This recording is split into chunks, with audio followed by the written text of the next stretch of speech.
Senator Manchin. Thank you, Mr. Chairman, and thanks both of you all for your service. And I know there's a lot of questions been asked today. I wanted to more direct my questions towards contracting. And Secretary, I think to you, over the next 5 years, I think they're talking about cutting 80,000 soldiers out of our Army.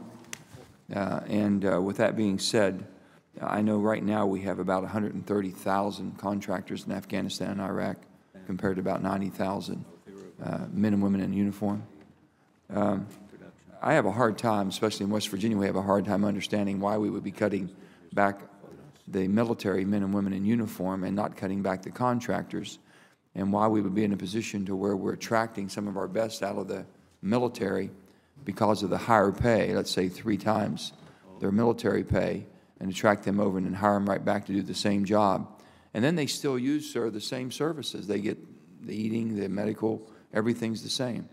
I can't figure that out. And to me, I know that Senator Ayotte just talked about none of us want to hollow out, but I believe that we could cut back drastically on this, even if sequestration kicked in from the contracting services, and still strengthen our military and give it the support it needs. I'd like to hear your rationale on that. Well, contracting in theater is by and large under central command, so it's not something the Army directly controls, but I can tell you the intent in contracting in combat theaters is to free up soldiers so that they can be at the fight. For all of us that have been to either Iraq and now Afghanistan, you can see contracting and security, but by and large, you have contracting in support of logistics, contracting in support of dining halls, et cetera, et cetera. I think. Sir, if I may interrupt you, and I'm so sorry, but if I may interrupt on this, yeah. I see them in the airports, the contractors, and they're going to fight on the front line. I ask each one of them when I see them, and I do this in innumerable amount of times. Have you all been military? Yes, we're military. If it had not been for the large pay that attracted you to leave the military, would you still be in the military? Unequivocally, yes. So something's not jiving here with me. Well, again, I have no authority as to who is sent to the front line in combatant command areas, but let me speak to contracting with respect to the Army and the Army budget. I fully agree with you, and in fact, I think Secretary Panetta, were he here, would fully agree as well. And one of the major initiatives we have is to diminish significantly the number of contractors that we employ and bring, where it's absolutely essential, those kinds of positions into Army payrolls and into the Army personnel lines. I don't think we'll ever be able to totally rid ourselves of contractors. They provide a useful service, and where required, it probably wouldn't make a lot of financial sense for us to do that. But in terms of our taking essential military activities and contracting out for them, I don't support that. We're trying to work that, and this budget is a big step in ensuring that our insourcing of those continue. Yeah, I just know that you have a pretty strong voice, then you could be a stronger voice as far as the direction we may be going, and I'm just concerned about people talking about weakening the defense of this nation when we could be strengthening the men and women in uniform and taking a different mission that I think is much more costly. But I just have a very, very tough position on that, and I'm having a hard time getting a grasp of. No one can really tell me how many contractors. I've not got an answer yet. I've been here a year and a half. I'll do my best to get you an answer, although it's not an Army, not an Army. Well, whoever I've asked everybody, so I'm down to you now, sir. You've come a long way down. I'll do my best. General, if I may ask you on this, as we know, we have 80,000 that will be leaving, and we have many of our veterans that are unemployed right now. Senator Kirk and I put a caucus together, a bipartisan caucus, which is hire our vet. And we wanted to practice that, and we want to practice what we preach in our own offices.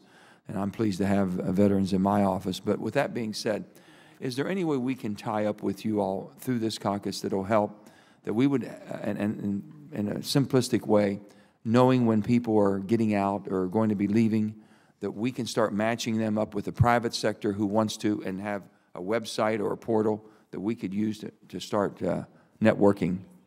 We are several things we're trying to do, and certainly we're more than willing to work with you on this, Senator. Thank you. It's a very important topic to us, as I know it is to you.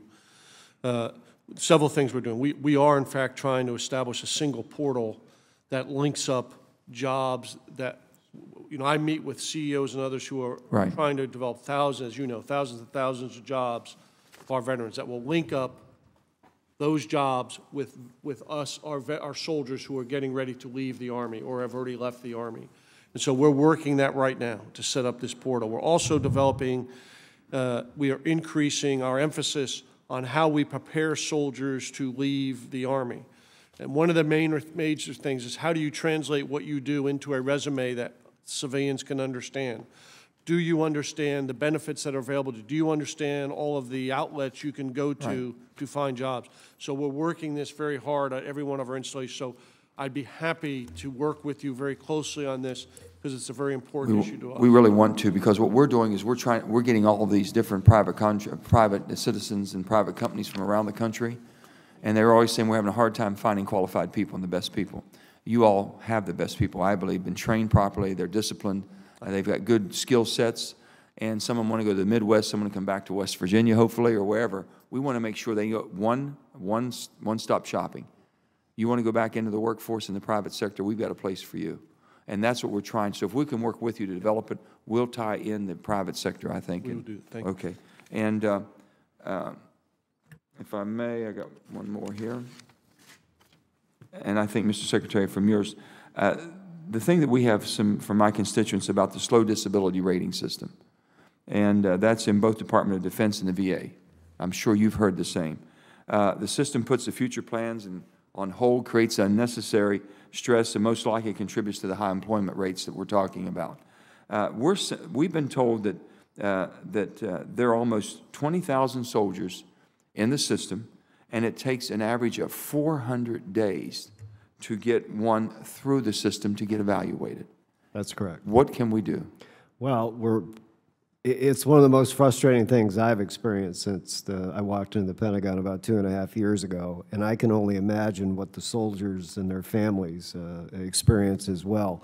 I want to give credit to both Secretary Shinseki at the VA and Secretary Panetta, who have really moved this to the top of both departments' priorities. We have a pilot program called IDES, which is an effort to try to get the two disability systems more in sync, to make sure that we're using, where at all possible, common systems of evaluation so a soldier doesn't have to go through 27 different physical exams. And trying to do that sounds relatively easy. It certainly does to me, but actually getting those two disparate systems to come together in a rational way has been more difficult than I think any of us would have imagined. And the fact that, as you noted, Senator, it's still 400 plus average days to get through pretty well underscores the fact that we've got a long ways to go. Where we do have the pilots, we do see in most cases the numbers starting to come down, but it's been a very slow process. Is this a concerted effort throughout the total branch of all of our military? Absolutely. Because it's going to get worse, I believe, in general. I don't know. I mean, as we're winding down in certain theaters, it's got to get a lot worse than what we have. It is. And of course, all the services have the problem. Of course, we have the biggest problem. Right. Because we have more people involved in this. And it's not, we're going to continue to get people throughout this system for years to come. And as you know, with both traumatic brain injury and other things, they're going to continue to be identified as we go forward. So there's going to be more people coming into the system. We are working very hard. The problem we have is the balance of making sure that they are getting the right evaluations at the right times so they get the right benefits, with rushing them through a system, although you would argue 400 days isn't rushing anybody through anything. So we got to, but that's why it causes us to take that much time. We're trying to balance to make sure they get taken care of versus trying to speed it up as quickly as possible. And that's what we're trying to work our way through. And we're working very closely with VA on this and trying to really match up what we're trying to do. Please just keep us informed on that, and thank you so much, Mr. Chairman.